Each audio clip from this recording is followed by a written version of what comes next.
Cyfle i Gay Connack gan mynd nôl i'r brig heno yma. Ac i cur gan John Danby.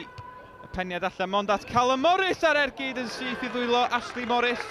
Morris yn dechrau 3 chanfed gêm yn uwch gyngrair Cymru heno yma.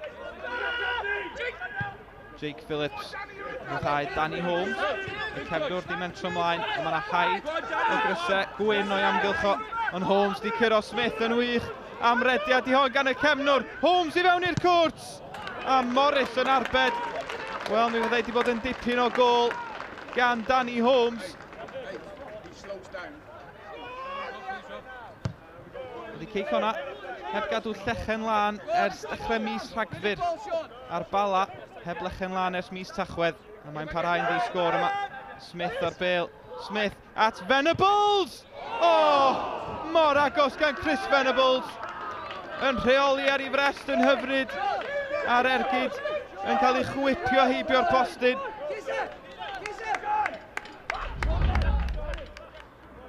Burns at Stevens. Anthony Stevens cyfle i groesi.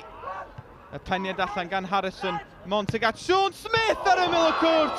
A mae di taro'r postyn. Y bêl uchel. Stevens yn codi. Oddi ar y bar. Dihangfa i Gay Connack. A mergyd oedd honna. Gan gyn gefnwr Cey Connack, Sean Smith.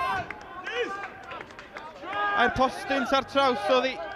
Cynnig gwych gan y cefnwr chwith. Rob Hughes, y tafliad yn un hir i fewn i'r cwrt.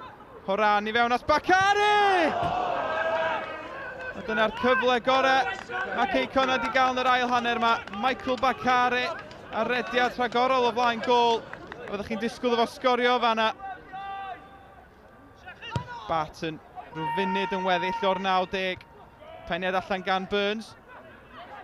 James Owen i gasglu'r Brewson. Nôl mae'n dod at Rob Hughes. Cyfle i groesi. A Howard ar peniad! A mae'r eilydd Connor Howard wedi ennill y gêm i Gay Connack. Yn y funud ola, Morrison a Harrison wrth i bodde. Gol gynta, Connor Howard yn uwch gyngrair Cymru ac am amser i'w chael y croesiad gan Hughes. Howard i gefn yr hwyd, Cey Connack nôl i frig y tabl. It was a typical Bala Connah's Quay game, and I think our bravery at the end to try and change it and maybe go and ask a different question of them, you know, came to the fore, because everybody knows everybody in this league. Everybody knows their runs. Everybody's aware of a player in the box and the danger that they'll cause.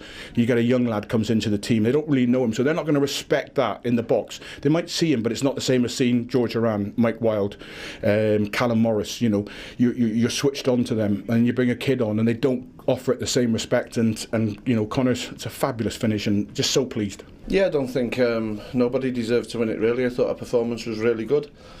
But another free-header again, and we were punished really. I thought we could have done better with the goal, but you know, just, you know, I can't keep coming in and saying that it's unlucky and that if you don't mark in the box, you don't win games. You know, I'm not going to get involved in what anybody else does. You know, all I can just keep saying to my lads is just keep being honest, keep being humble, keep, you know, respecting the league. You know, there's no average Joes in this league.